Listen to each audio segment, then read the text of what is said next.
Thanks for joining the latest edition of the news in English here on Radio 1 and starting the news with the main points. Heavy storms devastate businesses in Apala Town Council, Leptong District. Lira drivers to team up with religious leaders for mass prayers to curb road accidents. NRM to amend constitution for decentralized elections, says Dr. Tanga Otoi. Also in the news, Zelensky says will meet Trump next week as Russia intensifies attacks.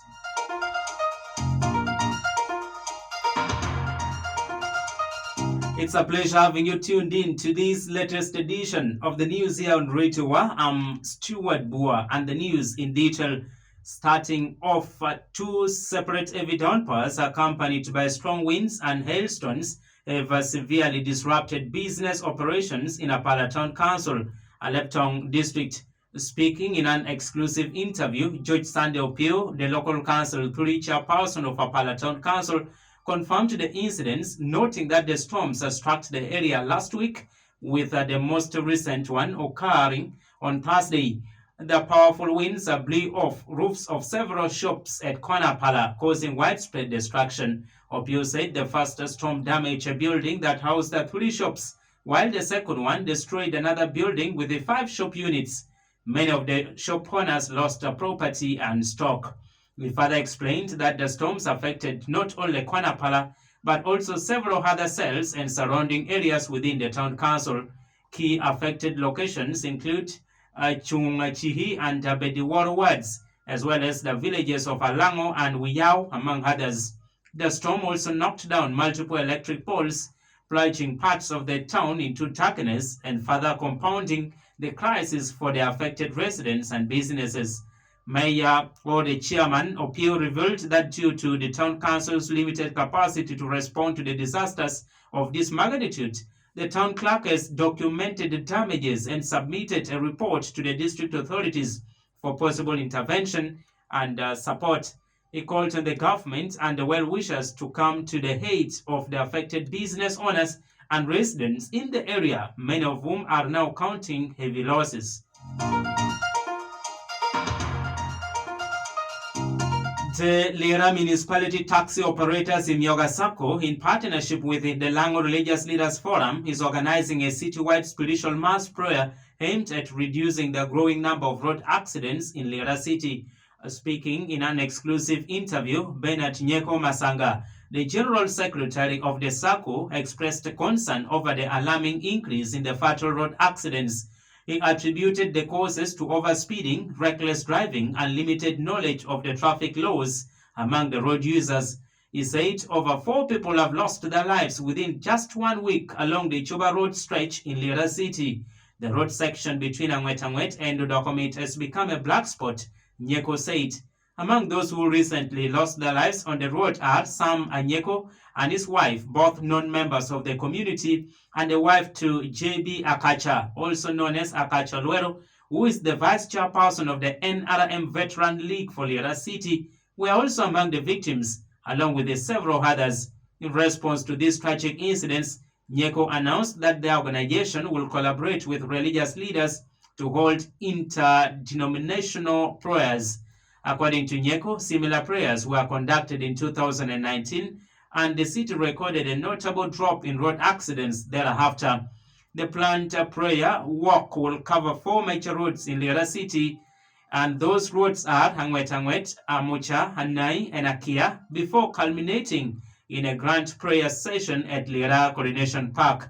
Meanwhile, the Regional Traffic Police Officer, SP Irene Cherengat, echoed the concerns about the road safety. She highlighted that most of the accidents are caused by motorcycle boda riders who often ignore traffic rules. You know, people are stubborn. They don't want to take care of themselves. A border we sing every day. Put on helmet. Don't overspeed. When you're joining the road, don't just enter like a cow. People don't listen. But we are doing sensitization. The ones who can listen can listen. The ones who cannot, the law is there. We are ready to give tickets every time we have tickets. All the time we are making returns to give tickets. No helmet, no license, no what. It's the mindset. If people can change the mindset. She stressed the need for consistent road safety education and strict enforcement of the traffic regulations. In addition to the prayers, the SACCO has also committed to conducting road safety awareness campaigns and refresher training sessions for drivers and riders to promote safer road practices in Lira City.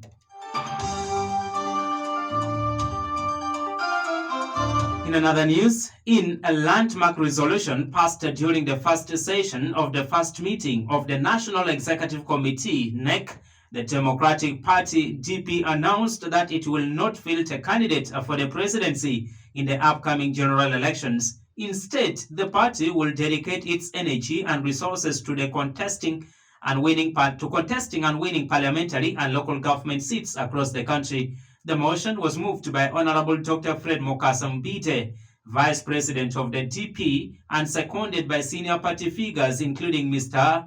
Oyonga Fred, the National Secretary for Defense and Veteran Affairs, Alhajir Makumbi Imam, the DP Vice President for Western Region, and Mr. Ntinywa Peter, the DP representative from Bukedi Region. And the decision signals a major strategic shift for the Ugandan's oldest political party, which is now prioritizing resource optimization, grassroots mobilization, and the long-term sustainability of a costly and uncertain presidential race. Honorable Mbite said the move was not a retreat but a repositioning aimed at maximizing DP's political influence. As part of the strategy, the party's president, Honorable Norbert Mao, who also serves as the Ugandan's Minister for Justice and Constitutional Affairs, has been appointed the chief campaigner for all the DP candidates. He will spearhead countrywide mobilization efforts and resource mobilization to strengthen the party's presence at the grassroots level. Political observers say the move could significantly reshape the 2026 electoral landscape, positioning DP as a kingmaker in parliament and a key player in the local governance reforms. You are tuned to 89.8 FM Radio Bua, and you are listening to the evening edition of the news in English. Now moving on, the chairperson of the National Resistance Movement, NRM Electoral Commission, Dr. Tanga Otoi, has announced the plans by the party's Central Executive Committee, SEC, to amend the party's constitution to adopt a decentralized electoral system, particularly for the special interest groups, SIGs. This follows the successful conduct of our party primary elections for the Regional Youth Member of Parliament, for the flag bearer, and under the NRM and National Female Youth MP flag bearer held across various districts in the country. In an exclusive interview, Dr. Doi described the recently concluded elections as peaceful, especially when compared to the chaotic scenes witnessed during the delegates conference at Nambole Stadium in the previous years. He emphasized that the decentralized system where voting is done at the district level is time-saving and helps to reduce congestion at the national venues.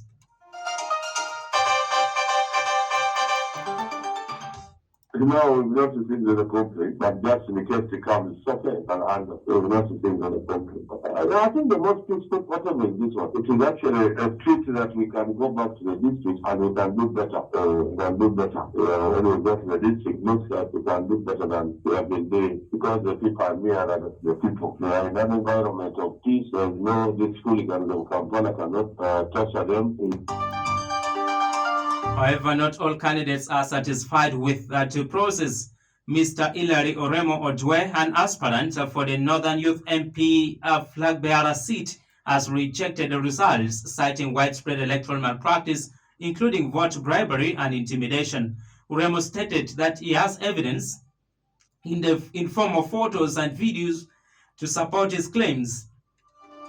He further criticized the decentralized election model arguing that it favors candidates from wealthy backgrounds, thereby sidelining youth from unprivileged families who also have leadership aspirations.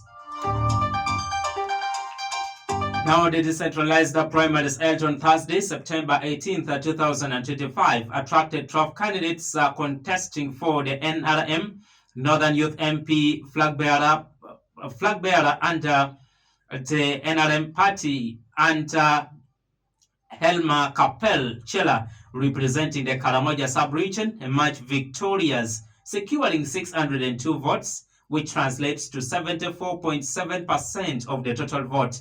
She was followed by Kidega Moses with 162 votes, equivalent to 20.1%. Hilary Remo Dwe came in the fourth position with 16 votes, translating to 1.5%. The official results were announced by Judge Alfredo March, the deputy chairperson of the NRM Electoral Commission. Health news.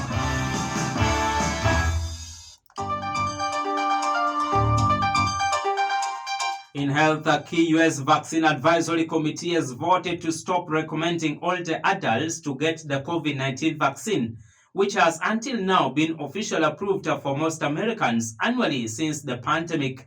The Advisory Committee on Immunization Practices, SIP, also narrowly voted against advocating for prescriptions for the COVID-19 vaccine. In 2 days of the meeting, SIP changed its recommendations on the combined measles, mumps, rubella vaccine, and delayed plans for a vote on the hepatitis B vaccine. Health Secretary Robert F. Kennedy Jr., a vaccine skeptic, fired all the 17 members of the committee in June and unpicked their successors, sparking uproar in the medical community.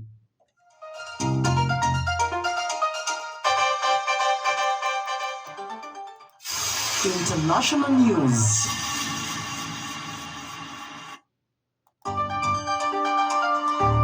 In the world scene, Ukrainian President Volodymyr Zelensky said he would meet the U.S. counterpart Donald Trump on the sidelines of the United Nations General Assembly next week as Russia intensified attacks across the country. Russia carried out one of its largest aerial attacks overnight, firing 14 missiles and some 580 drones at the Ukraine in the barrage that killed at least 3 people and wounded dozens. Zelensky said Saturday. Zelensky said he would hold a meeting with the President of the United States, adding he would discuss security guarantees for the Ukraine and sanctions on Russia during the talks with the Trump. Ukraine has insisted on the Western-backed security guarantees to prevent future Russian attacks. Russian President Vladimir Putin has meanwhile warned that any Western troops in Ukraine would be unacceptable and legitimate attacks. A U.S.-led push for a quick end to the war has stalled, and Russia effectively ruled out a meeting between Putin and Zelensky, something that Kyiv says is the only way towards peace.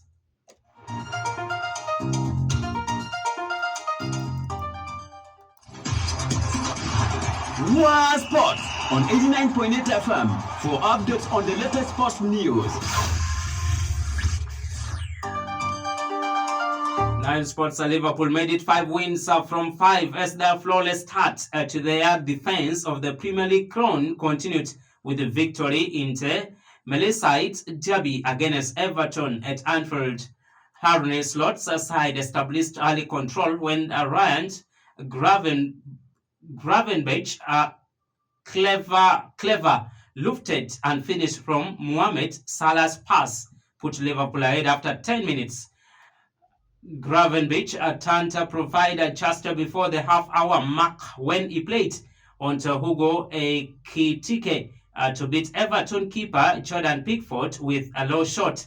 Liverpool illustrated the strength of their squad by leaving Florian Wirtz and Alexander Isak 2 summer signings worth a combined total of £241 million on the bench until the second half. Bua Ecclesia Church News.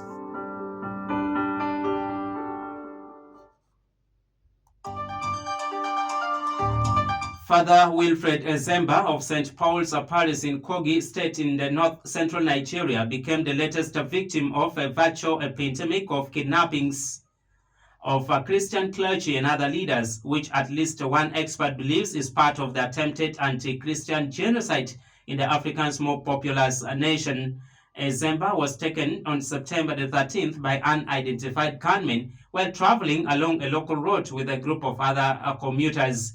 Security agencies and volunteer groups, including local police, the Nigerian military, and the Kogi Eastern Neighborhood Watch, are all reportedly searching local forests for any trace of Ezemba, so far without results. Ezemba's abduction marked the second kidnapping in the area in a week, and it came just 2 weeks after the pastor and a layman of the Christian Evangelical Fellowship of Nigeria had also been kidnapped.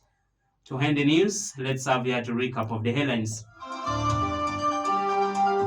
Heavy storms devastate businesses in a Palatine Council, Aleptong district.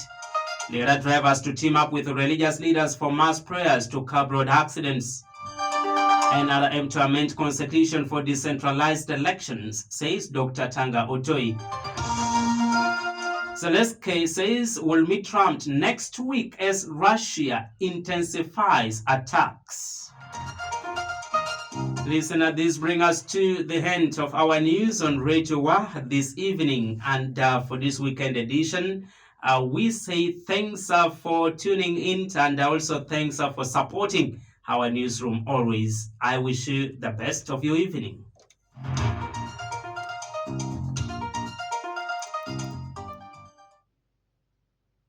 That was the news on 89.8 FM, Radio Wa.